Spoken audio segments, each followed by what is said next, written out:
Fala pessoal, tudo bem? Eu sou Rafael da Silva, historiador, e no vídeo de hoje, na série Costa dos Fortes, nós vamos falar da fundação da Vila de Santos, do Outeiro de Santa Catarina e também do Monte Serra.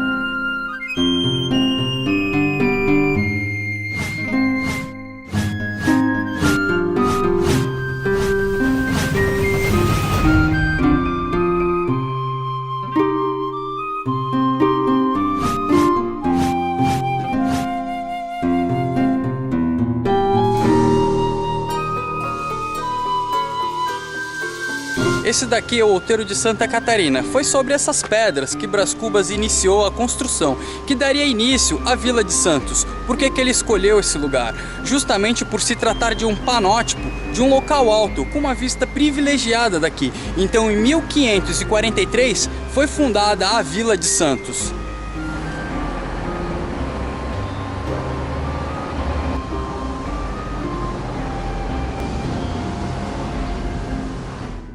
Junto ao Martim Afonso haviam alguns homens, entre eles Brás Cubas, que acabou recebendo a chamada Sesmarias, ou seja, uma porção de terra. Brás Cubas ficou com uma região conhecida como Guaiaó. Foi lá que estabeleceu a fundação da Vila de Todos os Santos, com a fundação do Outeiro de Santa Catarina. O outeiro oferecia uma boa proteção natural contra os ataques constantes dos tupinambás e, posteriormente, dos ataques piratas. Percebeu também que aquela região próxima ao outeiro era propício para o plantio da cana-de-açúcar e que o canal, ali próximo, possuía a profundidade suficiente para grandes embarcações. Sendo assim, houve a transferência da Ponta da Praia para onde ainda hoje funciona o Porto de Santos. É fácil de imaginar porque Brás Cubas escolheu esse lugar aqui para fundar a Vila de Santos. Porque daqui nós tínhamos, hoje não tem mais, uma vista privilegiada de toda a região.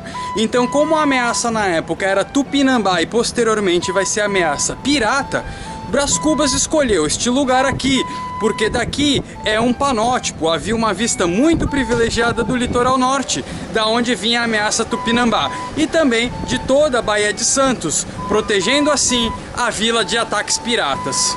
Então a intenção de Martim Afonso, concedendo essas terras aqui a Brás Cubas para a fundação da Vila de Santos, marco que está aqui no Outeiro de Santa Catarina, era povoar essa região aqui para garantir o plantio da cana-de-açúcar, garantir a mão de obra que ia trabalhar nos engenhos e garantir também a defesa contra os ataques dos índios tupinambás que vinham do litoral norte.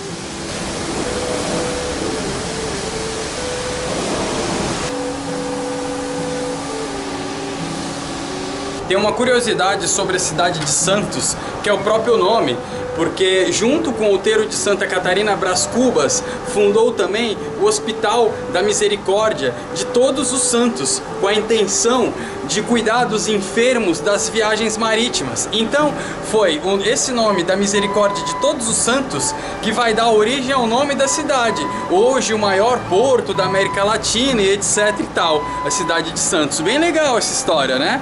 E seguindo a tendência da época, uma construção também militar, também típica do século XVI, também para a defesa, porque era daqui que se fazia a observação dos possíveis ataques que a vila poderia sofrer. Por isso, um local alto também para a defesa.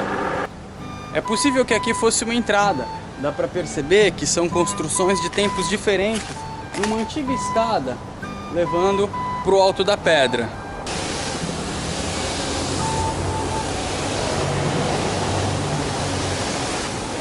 Outro ponto estratégico para essa defesa era o Monte Serra, porque de lá também um panótipo privilegiado, e lá você consegue observar toda a região, inclusive este ponto aqui, o Outeiro de Santa Catarina.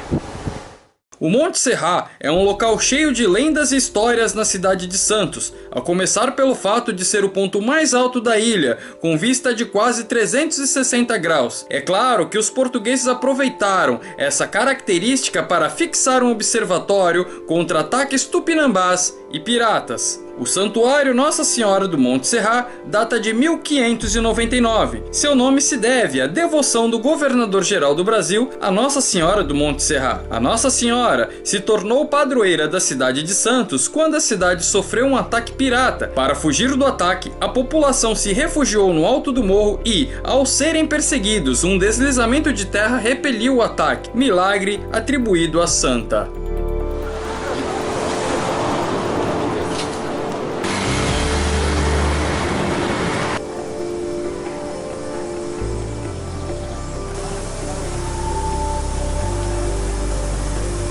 Esse aqui é o bonde funicular do Monte Serrat, que faz a subida, mas ele não nos interessa nesse momento, porque esse bonde ele é do século XX, ele é bem posterior ao período colonial. Então a ideia vai ser vencer os 416 degraus do Monte Serrat e quem sabe a descida a gente faça com o sistema funicular. Evidentemente que essas escadarias elas não estavam aqui no período do Brasil colônia, né, no século XVI, e provavelmente devia ser uma trilha, uma picada lá para cima. Mas o que o Brás Cubas fez foi perceber que lá de cima haveria uma vista muito ampla e privilegiada aqui da região, o que possibilitaria inclusive uma defesa mais eficiente contra os ataques tupinambás e posteriormente contra ataques piratas.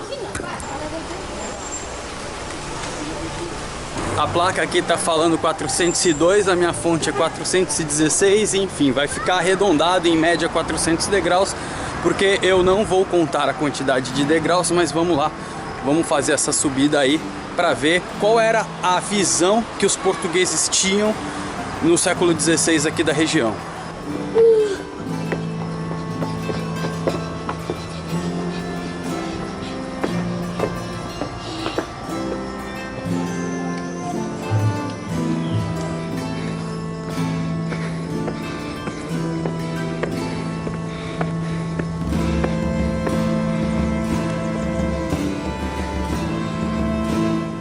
Um pouco fora de forma subir os 402 degraus, mas a vista é muito compensadora. Sim, é um panótipo, e aqui a gente tem o Morro Santa Teresa lá, a boca do canal do estuário, até onde vai a ponta da praia, e lá no fundo, talvez a câmera não consiga captar, o Guarujá. Ou seja, um eventual ataque do Tupinambá, por exemplo, pelo canal do estuário ou pelo canal da Bertioga naquela direção, seria avistado daqui. Por isso eu acredito que a maioria dos ataques tupinambás aconteciam à noite, para evitar esse tipo de contato visual. E aí, no início do século XVII, foi construída a capela do Monte Serrat aqui em cima, né? E tem uma história, uma história que caiu no imaginário popular, que foi o sítio do pirata Spielberg, que ele permaneceu aqui na região durante muito tempo, e segundo essa história, quando ele tentou atacar o vilarejo aqui na capela, houve um desmoronamento e eles acabaram sendo repelidos e não atacou a Vila de Santos. A verdade é que a gente não sabe se isso de fato aconteceu, mas no início do século XVII essa região acabou sendo visada por ataques piratas justamente pela decadência do sistema de fortificação aqui da região. Os fortes eles estavam praticamente abandonados já. Afinal de contas, o eixo do açúcar já estava mais concentrado no Nordeste. E aí, a partir de então, essa região aqui ela vai se dedicar mais ao mercado interno de produtos, né? E isso vai se acentuar, inclusive, na época da mineração, com a reforma das estradas pelo governo de Lorena, a calçada de Lorena, por exemplo. Mas tá aí a vista do Monte Serrat. É bom para treinar o seu esforço físico. Percebe-se claramente que se trata de uma construção colonial do século XVII, apesar de ter passado por várias reformas, né, por várias restaurações. Ainda, pelo menos nas linhas, é possível perceber isso, né? Já há um relativo amadurecimento em relação às construções do século XVI, que eram mais rústicas, mais brutas, né?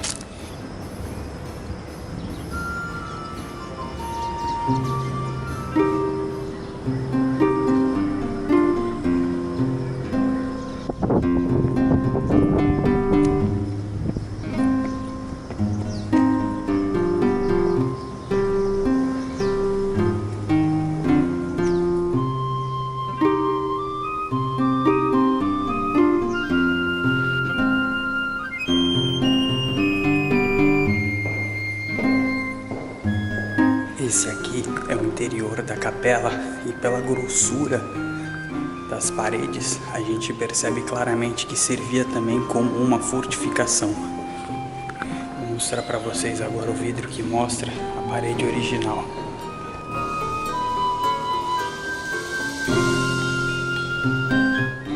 A parede sem um reboco que foi feito posteriormente. Pela grossura das paredes a gente nota a importância também como uma fortificação.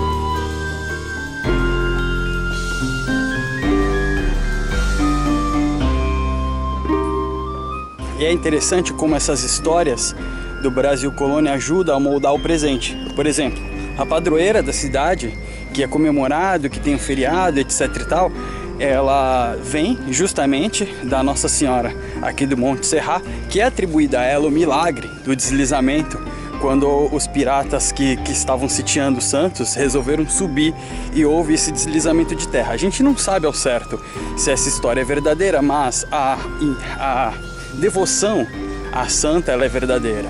Então a gente tem que levar isso em consideração e como isso mexe com o imaginário e com a religiosidade das pessoas e como isso tem interferência direta no presente. E apesar de igreja, ela não deixa de cumprir a sua função como uma edificação de proteção, como um fortezinho, digamos assim, porque ela também foi preparada para isso, para servir como proteção. Vide a grossura das paredes, né, pronta para abrigar aí no caso de um eventual ataque.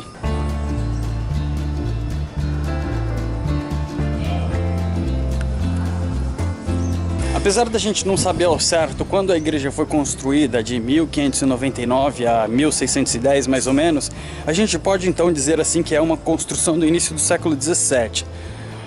Aqui, esse cassino já é uma construção bem posterior, ela não entra na baliza da série Costa dos Fortes, mas já que a gente está aqui, então vamos documentar. Esse cassino vem do início do século XX, depois foi fechado com a proibição dos jogos de azar no Brasil, e junto com ele foi construído um sistema funicular, isso mesmo, um bondinho puxado a cabos, que agora a gente vai fazer a descida já que a gente já está aqui mesmo, e ele é de 1914, né? E para finalizar, uma vista panorâmica aqui da cidade de Santos, do centro de Santos, que outrora foi as terras de Brás Cubas, a plantação, os canaviais aqui nessa região, a mão de obra escrava indígena e os engenhos.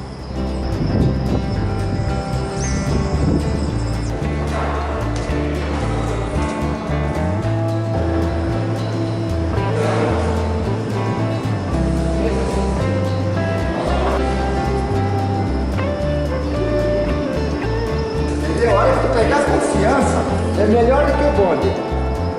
É mais tranquilo que o bonde. Por quê? Porque tu breca antes e vai só segurando. Experimentar agora o bonde da funicular do Monte Serra aqui.